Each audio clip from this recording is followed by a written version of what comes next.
politika ny vaovao amin'ity alina ity. Rafitra iray izay natsangana taoriny ny fihaonamben'ny mpamatsy vola sy ny mpampiasa vola ny OSCIF na ny Organisme de Coordination et de Suivi des Investissements.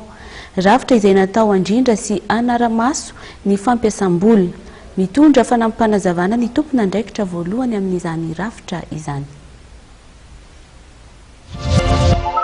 Asana voalohany dia hoe fahafantarana hoe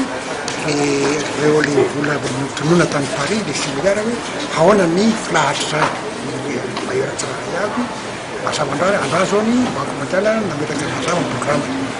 programme ny banque mondiale io dia mazava ho azy fa niarahana mijery ny raika taminay torak' izany toy ny momba ny banque africaine de développement izay moa dia amin'ny exemple teo dia fanamafisina zay programme zay fa marava miaraha amin'ny européenne dia mazava koa ary ny programme rahana amin'ny agence français de développement dia mazava koa reo ny tena lehibe indrindra koatrareo dia misy bailleur hafa toy ny Japon, ny Saodia, ny Allemagne, ny fonds arabo ary indrindra mazava ho azy ny Chine. Ka amin'izao fotoana zao tsika am'teny zao le 6 milliards voatona tany à Paris dia fantapantatra zany hoe fa mazava zao ny fomba ampiasana ny 4 milliards eo. Zany hoe tena lasa lavitra ny tanjony zany sy ny fanamby amin'izao fotoana zao dia hoe ahoana nampiasana zany satria ny loatra miandro hoe tsy vitany hoe ho vola fa ahoana fomba ampiasana zany aingina dia aingana amin'ny fomba tena zay zany no iarahana mijery tamin'ny